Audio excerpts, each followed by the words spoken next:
এইভাবে স্বৈরাচার পতনের আন্দোলন এক দফাতে এসে উপনীত হলো।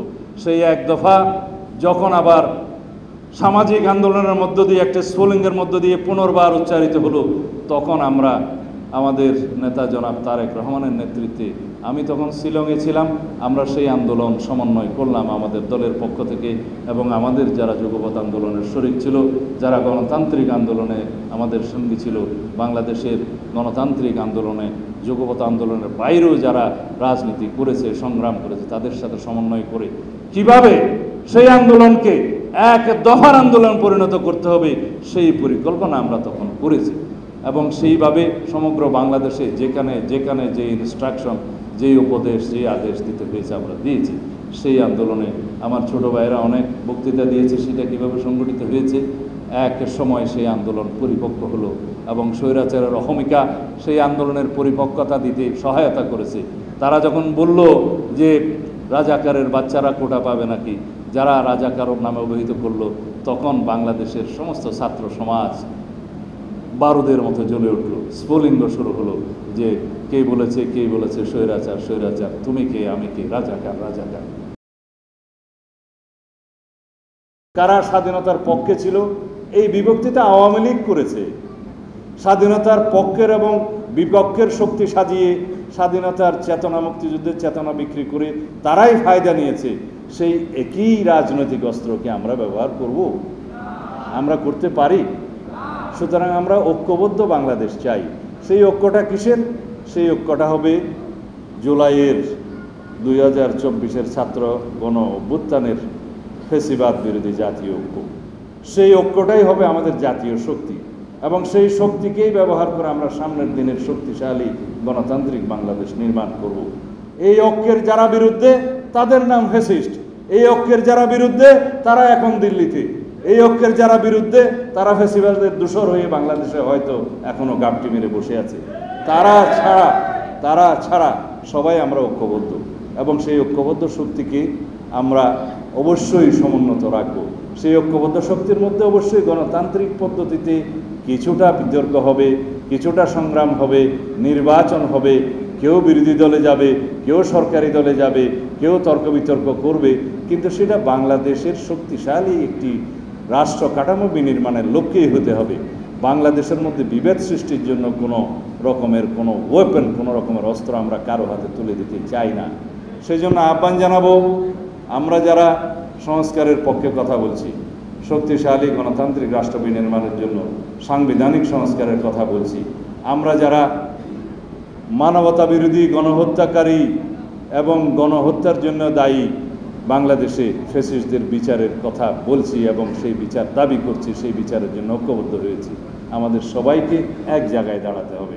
সেই প্ল্যাটফর্ম হবে গণ ঐক্য, সেই গণ ঐক্যের শক্তি হবে ফ্যাসিবাদ বিরোধী জাতীয় ঐক্য, এবং সেই ফ্যাসিবাদ বিরোধী জাতীয় ঐক্যকেই আমরা এগিয়ে নিয়ে যাব ঐক্যবদ্ধভাবে।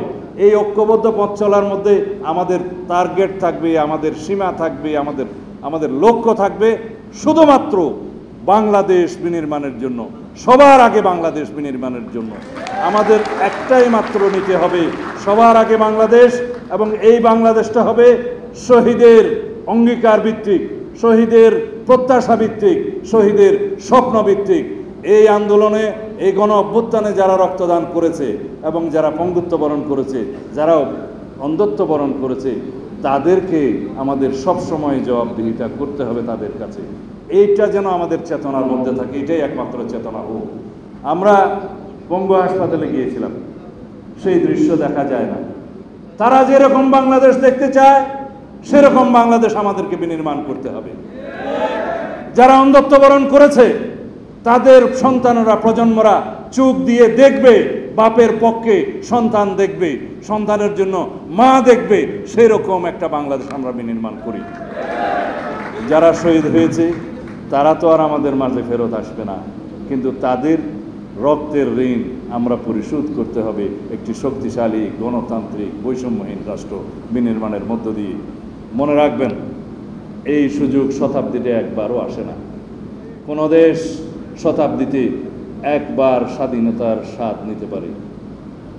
সেই দেশের স্বাধীনতা যদি আমরা রক্ষা করতে না পারি, সেটা পরাধীনতার নামান্তর হবে। যেই অবস্থা আমরা বিগত সময়ে দেখেছি, ফ্যাসিস্টদের সময় আমরা নামমাত্র স্বাধীন ছিলাম, আমাদের একটা ভূখণ্ড ছিল, একটা পতাকা ছিল, বাংলাদেশ নামে একটা রাষ্ট্র ছিল, কিন্তু সেই রাষ্ট্রটা পরিচালিত হতো অন্য জায়গা থেকে। সেরকম পরাধীনতা তো আমরা চাইনি। সেরকম পরাধীনতার শৃঙ্খলা যাতে আমাদের আবদ্ধ না হতে হয়, সেজন্য সবার আগে বাংলাদেশ থাকবে। আমাদের কোনো বিদেশি প্রভু থাকবে না, আমাদের বন্ধু থাকবে বিদেশে, কখনো কোনো দিন প্রভু থাকবে না।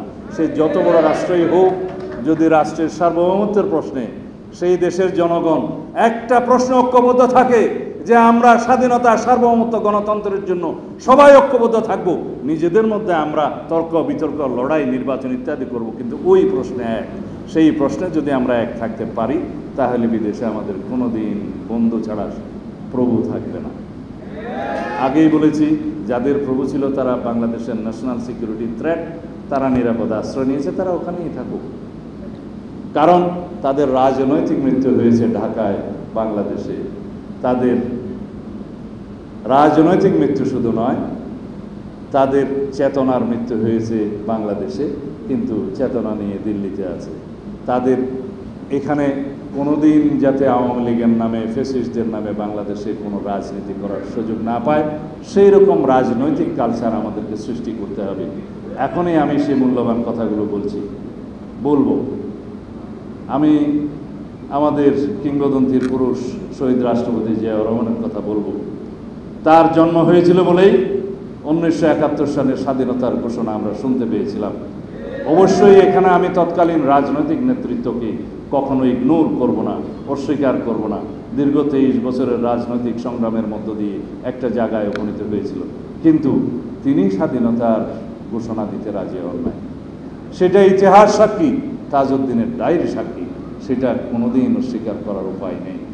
সুতরাং এর পরেও আমি মনে করি রাজনৈতিক নেতৃত্বের গুরুত্বটা ওখানে থাক, কিন্তু স্বাধীনতার ঘোষণা যিনি দিয়েছিলেন সেই শহীদ রাষ্ট্রপতি জিয়াউর রহমান অরক্ষিত স্বাধীনতাকে আবার সুরক্ষা দিয়েছেন 1975 সালে সিপাহী জনতার ঐক্যবদ্ধ বিপ্লবের মধ্য দিয়ে 7ই নভেম্বর। বাংলাদেশের মানুষ সেই জিয়াউর রহমানকে দেখেছে রাষ্ট্রনায়ক জিয়াউর রহমান হিসাবে। পরবর্তীতে এটা নিয়ে অনেকের কাছে অনেক বিতর্ক থাকতে পারে, বাট ইতিহাস কখনো মিথ্যা হতে পারে না। তারপরে একদলীয় শাসন ব্যবস্থাকে বিলুপ্ত করে বহুদলীয় গণতান্ত্রিক পদ্ধতি প্রবর্তনের সেই ইতিহাস 1979 সনে 5ম সংশোধনের মধ্য দিয়ে আমরা পাই। সেখানেও শহীদ রাষ্ট্রপতি জিয়াউর রহমান, এবং জিয়াউর রহমানের শাহাদত বরণের কারণেই ছিল বাংলাদেশের পক্ষের শক্তি হিসাবে তাকে জীবন দিতে হয়েছে। যেই স্বাধীনতা অর্জন করতে গিয়ে তাকে জীবন দিতে হয়নি, সেই স্বাধীনতা রক্ষা করতে গিয়ে তাকে জীবন দিতে হয়েছে। এখানেও শহীদ রাষ্ট্রপতি জিয়াউর রহমান। তারপরে দীর্ঘ 9 বছরের ইতিহাস, সামরিক স্বৈরাচার বিরোধী আন্দোলনে আমরা পার্ট অ্যান্ড পার্সেল ছিলাম এই ঢাকা বিশ্ববিদ্যালয়ে কিছু সময়ের জন্য। সেই ইতিহাসের তিনি যে নেতৃত্ব দিয়েছেন, তিনি শহীদ রাষ্ট্রপতি জিয়াউর রহমানের সহধর্মিনী, তৎকালীন বিরোধী দলীয় নেত্রী। অবিরাম 9 বছরের সংগ্রামের মধ্য দিয়ে আবার সেই ছাত্র জনতার ঐক্যবদ্ধ আন্দোলনে ছাত্রগণ অভ্যুত্থান সংগঠিত হয়েছে। এখানেও শহীদ রাষ্ট্রপতি জিয়াউর রহমান তার সহধর্মিনী হিসেবে দেশনেত্রী বেগম খালেদা জিয়া, এবং সেই ছাত্রগণ অভ্যুত্থানে আপনারা সকলেই জানেন ডাকসুর নেতৃত্বে, জাতীয়তাবাদী ছাত্র দলের নেতৃত্বে সংগঠিত হয়েছে। ছাত্র সংগ্রাম পরিষদ অবশ্যই তার অংশ ছিল। তারপর 1991 সাল আবার শহীদ রাষ্ট্রপতি জিয়াউর রহমানের সহধর্মিনী, এদেশের সবচাইতে জনপ্রিয় নেত্রী, আবার বাংলাদেশের প্রধানমন্ত্রী হলেন, নির্বাচিত হলেন তত্ত্বাবধায়ক সরকারের মধ্য দিয়ে। আবার দ্বাদশ সংশোধনের মধ্য দিয়ে আবার সেই বিএনপির নেতৃত্বে বাংলাদেশের সংসদীয় রাজনীতি প্রবর্তিত হলো। আবার সেই দেশনেত্রী বেগম খালেদা জিয়ার নেতৃত্বে ত্রয়োদশ সংশোধনের মধ্য দিয়ে জনগণের চাহিদার ভিত্তিতে তত্ত্বাবধায়ক সরকার প্রতিষ্ঠিত হলো। কিন্তু ইতিহাস বলে সেই তত্ত্বাবধায়ক সরকার 2001 সালে উড়িয়ে দেওয়ার মতো আমাদের মেজরিটি থাকার পরেও আমরা সেই জনমতকে শ্রদ্ধা করে, জনমতের সেই দাবিকে শ্রদ্ধা করে আমরা কখনো সেই রাস্তায় যাই। কিন্তু ইতিহাস কি বলে? যাদের রক্তে গণতন্ত্র নাই, যারা একদলীয় রাষ্ট্র ব্যবস্থা এবং সরকার ব্যবস্থায় বিশ্বাস করে, যারা একনায়কতান্ত্রিকতা সবসময় প্রচলন করেছে এবং চর্চা করেছে, তারা 2011 সালে সেই তত্ত্বাবধায়ক সরকার ব্যবস্থা এবলিশ করে দেওয়ার মধ্য দিয়ে বাংলাদেশের রাজনীতিতে এবং সংস্কৃতিতে একটা অস্থিতিশীল পরিস্থিতি সৃষ্টি করলো। কেবল তারা তাদের যে একনায়কতান্ত্রিকতা এবং একদলীয় সরকার ব্যবস্থা, একদলীয় রাষ্ট্র ব্যবস্থা কায়েমের উদগ্র বাসনা চরিতার্থ করার জন্য হাজারো লোকের রক্ত নিতে হয়েছে তাদেরকে। 2014 সালের সেই ভোটারবিহীন নির্বাচন, অনেকে বলে সেটা কুত্তা মার্কা নির্বাচন। আমি বিশ্রী শব্দগুলো উচ্চারণ করতে চাই না, কারণ সেই ভোটারবিহীন ভোটে সব চেয়ার টেবিলে কুকুররা বসেছিল। তারপরের ইতিহাস 2018 সালে আমি পুনরাবৃত্তি করছি এই জন্যে যে এই যদি কন্টিনিউটি না রাখি বক্তব্যের মধ্যে হয়তো আমার সেটাও পূর্ণাঙ্গতা থেকে যাবে। সেই নির্বাচন ছিল নিশিরাতের নির্বাচন। সেখানে কি হয়েছে বাংলাদেশের মানুষ সবাই জানে। এর ধারাবাহিকতায় 2024 সালের 7ই জানুয়ারির সেই তথাকথিত আমিডামিন নির্বাচনের মধ্য দিয়ে বাংলাদেশের স্বৈরাচারের পতনের একটা চূড়ান্ত পর্যায় রচিত হলো। আমরা জানতাম সেই আন্দোলনের আগেই আমরা এক দফার দাবি প্রণয়ন করেছিলাম। এইভাবে স্বৈরাচার পতনের আন্দোলন এক দফাতে এসে উপনীত হলো। সেই এক দফা যখন আবার সামাজিক আন্দোলনের মধ্য দিয়ে একটা স্ফুলিঙ্গের মধ্য দিয়ে পুনর্বার উচ্চারিত হলো, তখন আমরা আমাদের নেতা জনাব তারেক রহমানের নেতৃত্বে, আমি তখন শিলংয়ে ছিলাম, আমরা সেই আন্দোলন সমন্বয় করলাম আমাদের দলের পক্ষ থেকে এবং আমাদের যারা যুগপৎ আন্দোলনের শরিক ছিল, যারা গণতান্ত্রিক আন্দোলনে আমাদের সঙ্গী ছিল, বাংলাদেশের গণতান্ত্রিক আন্দোলনে যুগপৎ আন্দোলনের বাইরেও যারা রাজনীতি করেছে, সংগ্রাম করেছে, তাদের সাথে সমন্বয় করে কিভাবে সেই আন্দোলনকে এক দফার আন্দোলন পরিণত করতে হবে সেই পরিকল্পনা আমরা তখন করেছি। এবং সেইভাবে সমগ্র বাংলাদেশে যেখানে যেখানে যে ইনস্ট্রাকশন, যেই উপদেশ, যে আদেশ দিতে হয়েছে আমরা দিয়েছি। সেই আন্দোলনে আমার ছোটো ভাইয়েরা অনেক বক্তৃতা দিয়েছে সেটা কীভাবে সংগঠিত হয়েছে। এক সময় সেই আন্দোলন পরিপক্ক হলো এবং স্বৈরাচারের অহমিকা সেই আন্দোলনের পরিপক্কতা দিতে সহায়তা করেছে। তারা যখন বলল যে রাজাকারের বাচ্চারা কোটা পাবে নাকি, যারা রাজাকার নামে অভিহিত করলো, তখন বাংলাদেশের সমস্ত ছাত্র সমাজ বারুদের মতো জ্বলে উঠল। স্ফুলিঙ্গ শুরু হলো যে কে বলেছে স্বৈরাচার স্বৈরাচার, তুমি কে আমি কে, রাজাকার রাজাকার।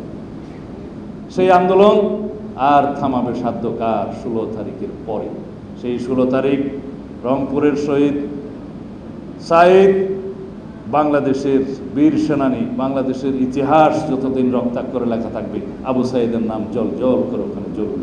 সেই আবু সাঈদের রক্তদানের পরবর্তী দ্বিতীয় শহীদ আমার এলাকার ছেলে, আমার সন্তানের মতো, যে 2 সপ্তাহ আগেও আমাকে দেখে এসে শিলং থেকে, সেই তার নিজের জীবন দিয়ে দিল দ্বিতীয় শহীদ হিসাবে। ওয়াসিম আকরাম, আমার গ্রামেই বাড়ি। হয়তো তার তকদিরে লেখা ছিল মৃত্যুর 2 সপ্তাহ আগে আমার সাথে দেখা হবে, ছবি তুলবে, ফেসবুক প্রোফাইলে দেবে, তারপরে এসে দেশের জন্য জীবন দিবে। changetv.press, এক ফোঁটা হলুদ নেই।